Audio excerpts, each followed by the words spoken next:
Ma profession d'inspecteur des impôts est régulièrement citée. C'est la plus citée d'ailleurs dans cette assemblée. Oui, je suis fier d'avoir été inspecteur des impôts.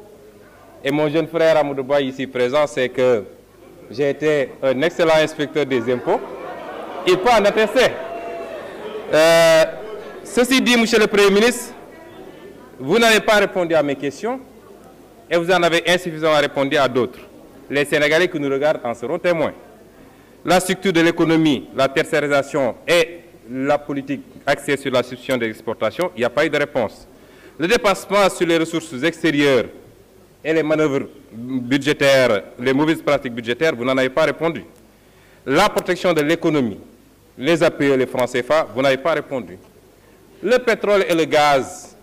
Moi, j'ai écrit un livre de 252 pages sur le pétrole qui identifie les responsabilités de chacun, du Premier ministre que vous êtes, du Président de la République, du ministre des Mines de l'époque ici présent, et même du ministre des Finances sur les questions fiscales. Personne n'en démentira une virgule. Et je vous inviterai d'ailleurs à la cérémonie de dédicace que je compte organiser la semaine prochaine. Alors, venir nous parler d'anglais ou de japonais, c'est du complexe. Ça n'a rien à voir avec le pétrole. Et vous n'avez pas répondu sur l'agrobusiness et les enjeux liés au foncier. Vous avez mal répondu sur la question de la politique industrielle. Sur le coût du terre, j'ai interpellé sur le coût du terre en vous disant que ça ne coûte pas 568 milliards, mais le double. Et ça, je peux le prouver contrat par contrat. Vous n'avez pas répondu. Ok, salut chers amis, bienvenue. Si vous êtes nouveau sur la chaîne, vous savez ce que vous avez à faire. Voilà, vous likez la vidéo, c'est la meilleure des choses pour que la vidéo ait plus de visibilité. Et secondo, vous abonnez pour recevoir nos données et toutes nos publications prochaines. Aujourd'hui, nous allons parler du panafricanisme et du jeu africain. C'est à partir de là, lorsque tu as un problème, tu as une maladie, il faut l'exposer en public, tu trouveras ton médicament. Et voilà, aujourd'hui, nous allons parler du panafricanisme et le système que mène la France actuellement. Parce que du moment où les Africains luttent, la France aussi lutte. Les néocolonialistes aussi luttent pour leur suivi.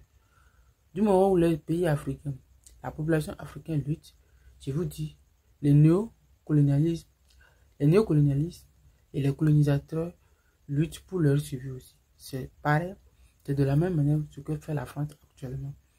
Et voilà ce qui se passe au Sénégal avec le jeune et le frère plutôt, Ousmane Sonko, qui est incarcéré depuis fort longtemps. Une incarcération sans raison. Voilà, malgré le processus de sa libération qui est acté, l'État sénégalais et la Cour suprême du Sénégal ne veut jamais acter sa libération. Nous nous demandons pourquoi. Alors, donc le problème n'est pas chercher à comprendre. Le problème, c'est de savoir qu'est-ce qui est derrière. Tout ça, c'est la manigance de la France. Et la France fait tout pour que ces pays africains dits indépendants, entre griffes ou entre guillemets, soient toujours sur son contrôle.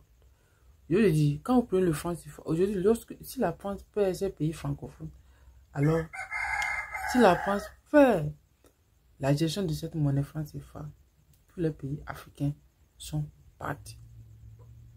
Et tout, l'économie française, excusez-moi, est partie parce que la France va tomber en ruine. Regardez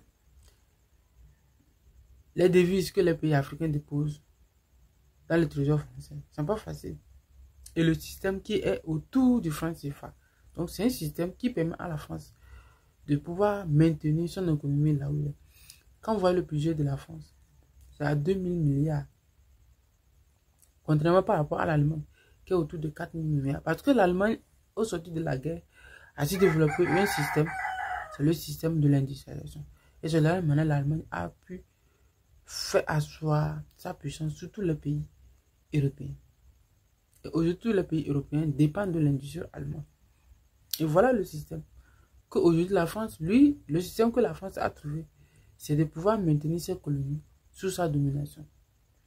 Et aujourd'hui, si la France réfléchit, si la France perd ses colonies, alors il a tout perdu. Voilà le système que les panafricanistes, les grands panafricanistes doivent comprendre. Que le combat, c'est un grand combat. Il faudra mobiliser. La jeunesse africaine doit être mobilisée autour de ce combat panafricaniste. Parce que ça ne sera pas facile. Voilà mon allocution. Et voilà mes propos. Voilà ce que moi je vois.